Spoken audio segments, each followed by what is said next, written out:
Well, we often get asked to come and chat to people about all sorts of things through the Manx.net site, and I'm glad that Pamela Crowe got in touch with me because we come down to Port Erin, and all to do with the Port Erin Hidden Gardens event, which is coming up this weekend. So where better to talk to Pam than in one of these hidden gardens, and this is delightful. Isn't it wonderful? I know, I don't know how people do these gardens. They're absolutely beautiful.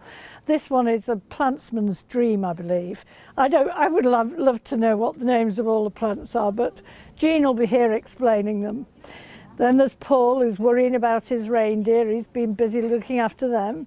Jeremy, he's protecting his perennials. We've got 19 gorgeous gardens open to the public. And one of them is just like the Good Life, a small bungalow garden, every vegetable you could imagine, chickens, flowers, it's just wonderful. This is the first time it's been done in Port Erin? First time ever, yes. And a good charity it's going to raise money for? Yes, it's for Friends of St John Ambulance. So yes, a good charity. We always need money, as you know, to keep the ambulances on the road, etc. So yes, it's an excellent charity. £2 admission. 2 days out for £2. Where could you get that, Paul? Fantastic. And you can come actually by train and walk around 12 of the gardens. So one of the problems, I think, with the Secret Gardens events is the fact that, you know, you're trying to park the car hither and thither. And this way, for one, you can just come down by train and wander around 12 of the gardens. Well, we're looking at all the shots of this particular garden. I mean, in itself, I mean, just the work that must go into this. And this is just a tiny part of it. Yeah. When you go down the side, it's just amazing. How did you find all these people to come forward then? Well, I mean, this particular garden is a close neighbour of mine, so I knew this one. And of course, then these gardeners recommend others. Have you seen Marilyn's? Have you seen Carolyn's? And that's the way it goes.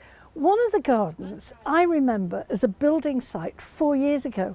It was just a builder's tip, an absolute tip.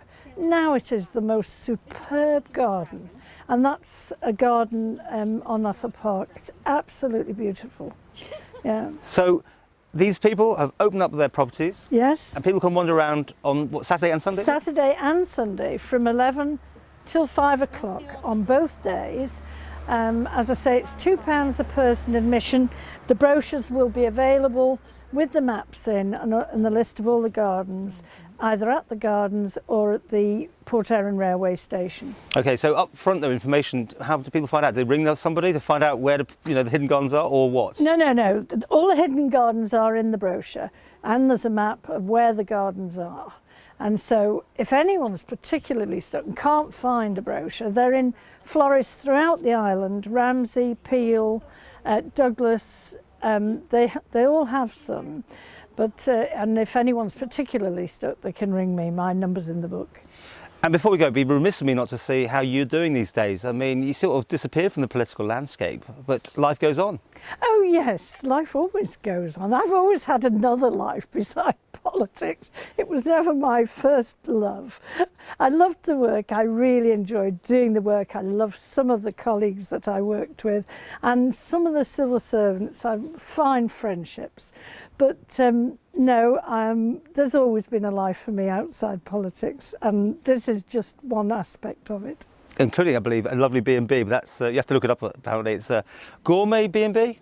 Oh yes, so I'm told. Another story, but anyway, I hope it all goes really well for you, and come and see the Secret Gardens down here in Port Erin.